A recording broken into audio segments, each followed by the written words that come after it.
अगली सुबह हुई। माँ की तबीयत में कोई सुधार नहीं था। उन्होंने बेटे को पास बुलाया और कहा, बेटा, आज तुझे ही कुछ करना होगा। तू बाजार जा, मैंने टोकरी में कुछ चने भून कर रखे हैं, उन्हें बेचा, शायद उससे शाम की रोटी का गुजारा हो जाए। माँ की बात सुनकर मासूम बेटा पूछने लगा, माँ, मैं कहाँ जाकर चने बेचूंगा? मुझे तो पता भी नहीं। माँ ने उसे समझाया, बेटा, अगर तू गली गली घूमता रहा तो सारी उम्र चने ही बेचता रह जाएगा। तू ऐसा कर, गुरुजी के सत्संग घर के गेट पर अपनी बोरी बिछाकर बैठ जा। वहाँ सत्संग सुनने और सद्गुरु जी के दर्शन करने बहुत सारी संगत आती है। वहाँ तेरे चने भी बिक जाएंगे और अगर भगवान की कृपा हुई तो तुझे गुरुजी के दर्शन भी हो जाएंगे। तेरा तो लोक और परलोक दोनों सुधर जाएगा।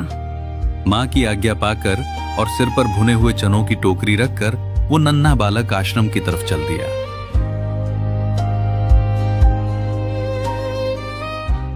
गुरु दरबार के सामने पहुंचकर उसने अपनी टाट की बोरी बिछाई, टोकरी नीचे रखी और अपनी तोतली और मासूम सी आवाज में बोलने लगा, चने ले लो, चने ले लो। संगत आती जाती रही और कुछ लोग उससे चने लेने लगे। कोई कहता, इसमें नमक कम है, तो कोई डांटते हुए कहता, बच्चे, तुझे जोर से आवाज लगानी नहीं आती क्या? लेकिन वो बच्चा चुपचाप वहीं बैठा रहा और चने बेचता रहा। सत्संग खत्म हुआ और सारी संगत अपने अपने घर चली गई। तभी गुरुजी आश्रम से बाहर आए।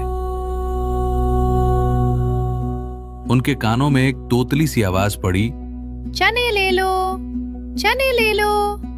गुरुजी उस आवाज की दिशा में बढ़े और बच्चे के पास जाकर रुके। गुरु महाराज ने स्नेह से पूछा, बच्चे, आज कितने पैसे कमाए? सामने साक्षात गुरुजी को देखकर बच्चे ने श्रद्धा से दंडवत प्रणाम किया। फिर उसने अपनी बोरी के नीचे छिपाकर रखे हुए पैसे निकाले और बोला, गुरुजी, आज इतने पैसे कमाए हैं। गुरुजी ने मुस्कुराते हुए कहा, क्या इतने ही पैसे कमाए तूने आज? तो बेटा, ये सारे पैसे मुझे दे दे। बच्चे ने एक पल भी नहीं सोचा। उसने खुशी खुशी अपनी दिन भर की सारी कमाई गुरुजी के हाथों में रख दी। गुरु महाराज पैसे लेकर वापस दरबार के अंदर चले गए। इधर घर पर मां दरवाजे पर टकटकी लगाए बैठी थी। वो सोच रही थी कि बेटा पैसे लाएगा तो शाम के भोजन के लिए कुछ राशन आएगा। तभी बेटा घर पहुंचा। मां ने देखा कि बेटा खाली हाथ है, लेकिन उसका चेहरा खुशी से